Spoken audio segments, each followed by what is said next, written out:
말씀에 순종하는 공동체에게 주시는 승리, 말씀에 순종하는 공동체에게 주시는 승리라는 제목으로 새벽 말씀 나누겠습니다. 우리가 어제 보신 대로 이 막게다 동굴에 가나안 연합했던 5 왕들이 갇혀 있었고, 또 그들을 이제 여호수아가 이제 끌어낸 후에 처형합니다.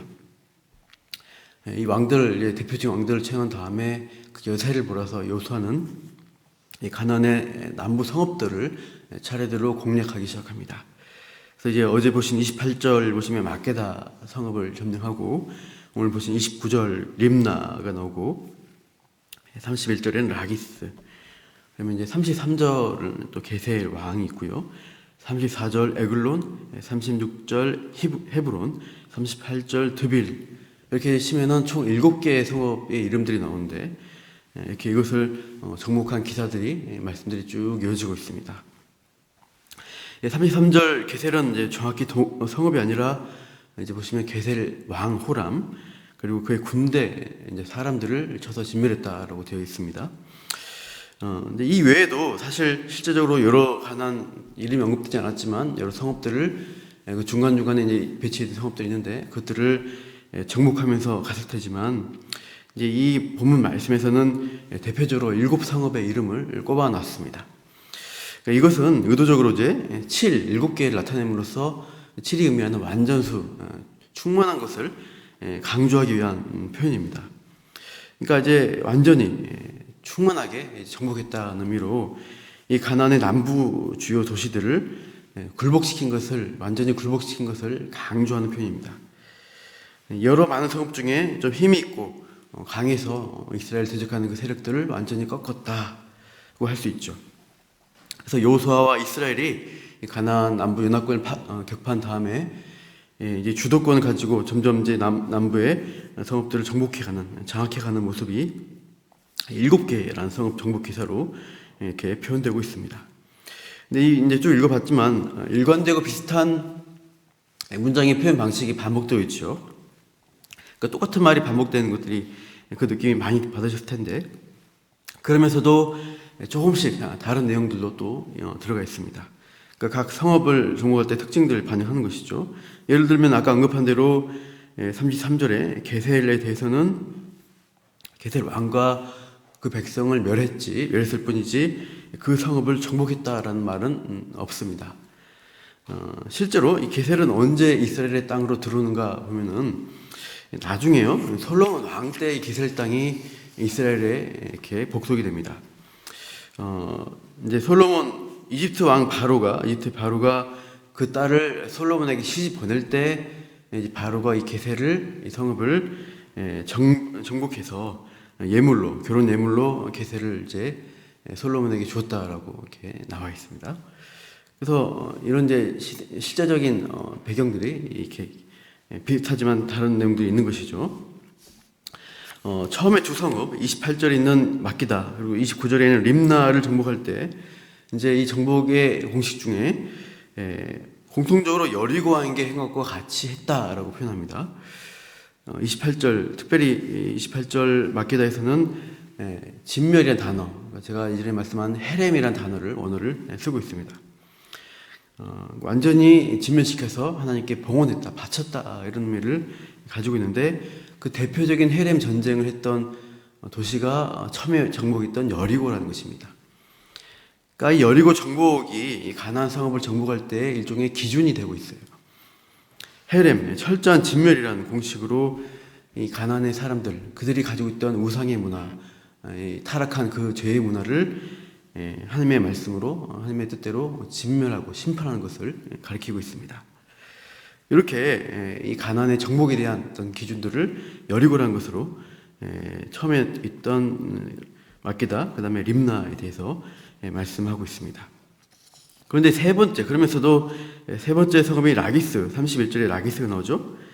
이 라기스의 정복의 경우 32절 마지막에 보시면 어떻게 정복했나 보면은 림나에 행한 것과 같았다라고 표현해요. 그러니까 세 번째 라기스는 2번째 했던 림나와 같이 이렇게 정복했다, 이런 표현입니다. 그러니까 앞에 있는 성읍, 바로 앞에 정복했던 성읍들과 연결시키면서 했다라고 표현하고 있어요. 이 방식의 뒤에 이어진 모든 성읍들을 정복할 때 그렇게 표현합니다. 35절에 보십시오. 에글론 정복 때는 35절 에글론 정복 때는 라기스의 것 같이 했다라고 표현하죠. 36절 7절에 헤브론 정복할 때는 또 어떻게 해요? 그 앞에 바로 앞에 에글론의 정복이 있다는 표현을 또 쓰고 있고요. 38절에 드빌 마지막 드빌 정복할 때는 또 39절 마지막에 보시면 헤브론의 것 같이 했다. 이렇게 앞에 정복한 성읍을 다음 정복할 성읍을 표현할 때 앞에 정복한 성읍과 같이 연결해서 표현하는 그런 이제 정복 방식을 이렇게 나타내고 있습니다.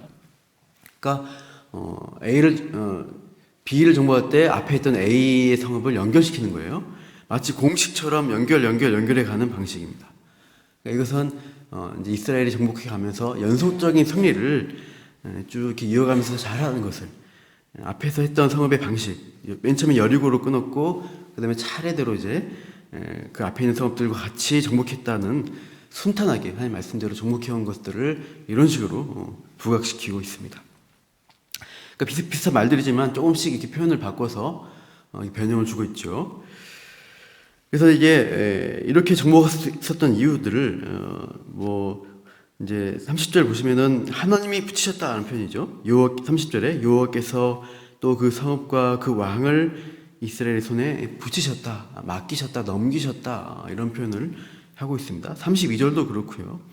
또 그런 표현들로 통해서 하나님이 주신 승리라는 것을 이렇게 결국은 강조하고 있습니다. 그래서 40절 이후에 종합적으로 이것을 정리하면서 평가하는 내용이 나옵니다. 40절 보시면 이와 같이 하면서 정리한 내용이죠. 여호수아가 그 온 땅, 그러니까 가나안 전체가 아니라 가나안 남부를 가리킵니다. 그 가나안 남부에 이제 이 가나안의 지형들을 나타내고 있죠. 산지, 네겝은 남쪽에 있는 광야를 가리킵니다. 그다음에 평지, 그리고 구릉지 같은 경사지, 그리고 그 성읍들의 왕들을 쳐서 하나도 남기지 아니하고 호흡에 있는 자는 모든 자는 다 어떻게 해요? 진멸했다는 거예요. 하나님이 원하신 전쟁, 헤렘의 진멸 전쟁을 해서 바쳤다라고 말씀합니다. 이것은 이스라엘의 하나님 여호와께서 명령하신 것과 같았다. 하나님 말씀에 온전히 순종하여 이 전쟁을 수행했다라고 평가하고 있습니다. 그래서 이 가나안 온 땅을 특히 7개의 도시로 대표되는 그 땅들을 왕들을 굴복시켰다는 말씀을 하고 있습니다. 41절 경계가 나옵니다. 가데스 바네아. 예전에 이제 출애굽할 때 이 가데스 바네아에서 모세가 1세대 백성들과 함께 정탐을 하게 되잖아요. 그때 정탐이 실패해서 이제 38년 광야 생활을 하게 되지만 이 가데스 바네아가 사실은 이제 이 가나안 땅이 마지막 남쪽 끝에 마지막 땅이 끝에 도시이고 여기서 시작해서 쭉 올라가면 남부의 가사 이제 고센은 가나안 땅에 있는 고센입니다. 이렇게 남부 전체를 포함하는 경계를 이렇게 표현한 겁니다. 기본까지. 그래서 그 온 땅을 남부 온 땅을 정복했다는 표현을 이렇게 쓰고 있습니다. 그래서 이런 식으로 해서 순종하여 이 전쟁을 수행했을 때 하나님이 어떻게 싸우셨나를 42절에 표현합니다. 42절 같이 한번 읽겠습니다. 시작. 이스라엘 하나님 여호와께서 이스라엘을 위하여 싸우셨으므로 여호수아가 그 모든 왕들과 그들의 땅을 단번에 빼앗으니라.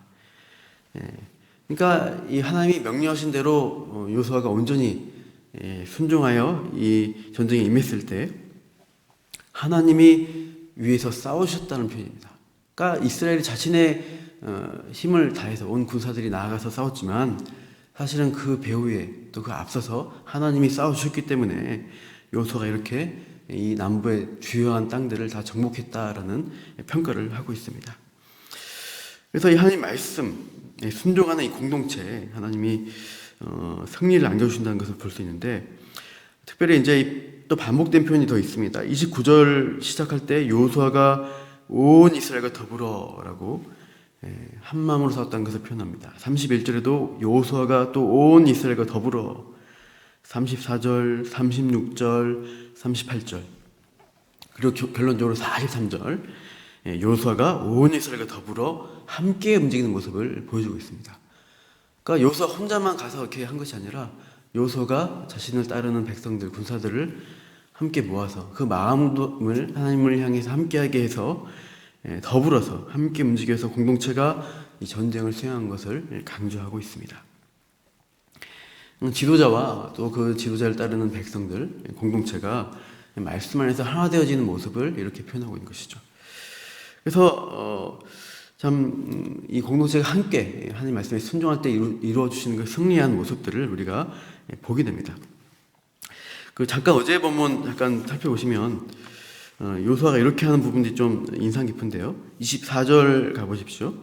24절 어제 24절 보시면 다섯 왕들을 끌어냈을 때 요수아가 그냥 혼자 처단해버리고 심판하지 않고 그 왕들을 처형할 때 이스라엘 모든 사람들을 불러서 그 장면을 보여줍니다. 그리고 지휘관들을 불러서 자기가 그냥 대표자로 목을 밟지 않고 그 자기 수하에 있던 지휘관들을 보고 목을 밟으면서 이렇게 말하잖아요. 25절 말씀인데요. 우리 25절 같이 읽어볼까요? 시작. 요수아가 그들에게 이르되 두려워하지 말며 놀라지 말고 강하고 담대하라. 너희가 맞서서 싸우는 모든 대적에게 여호와께서 다 이와 같이 하시리라. 이 말씀을 전해주죠. 근데 이 말씀이 아주 익숙한 것은요, 25절 말씀이 제가 찾아서 읽어드리면 요수아 1장 9절입니다. 요수아 1장 9절에 이렇게 하나님이 이때는 요수아가 모세를 이어서 처음으로 지도자 되었을 때 너무나 두렵고 너무나 큰 무게감에 지쳐 있을 때 하나님이 이렇게 1장에서 말씀을 주셨죠. 1장 9절 내가 네게 명령한 것이 아니냐 강하고 담대하라 두려워하지 말며 놀라지 말라 네가 어디로 가든지 내 하나님 여호와가 너와 함께하느니라 이렇게 격려하셨어요. 이 표현을 이제는 요수아가 아까 이건 25절에서 자기 지휘관들에게 자기가 받은 말씀을 지휘관들에게 해주고 있는 것입니다. 그러니까 이제 요수아가 처음에 이 직분을 중직을 맡았을 때 너무나 두렵고 무겁고 힘들었겠죠. 그러나 하나님이 주신 말씀으로 격려를 받고 이제 이 전쟁을 수행하면서 과연 하나님이 나와 함께 하시고 승리를 주시는 분이시구나, 약속을 이루시는 분이시구나 하는 확신을 가지고 그 하나님에 대한 하나님의 일하심과 또 하나님이 주신 말씀을 또 자기 수하들, 지휘관들에게 그대로 전해주고 있는 것이에요. 그렇게 함으로써 어떻게 해요? 또 지휘관들이 그 아래에 있는 또 백성들을 또 다독이면서 요수아와 온 백성이 함께 이 전쟁을 수행할 수 있는 그런 하나된 마음을 갖는 것을 볼 수 있습니다. 이렇게 해서 이제 아까 읽은 오늘 이제 28절 이후 쭉 이어지는 7개의 성읍들을 그런 방식으로 요수아와 온 백성이, 온 이스라엘이 함께 이 전쟁을 수행했다고 말씀합니다.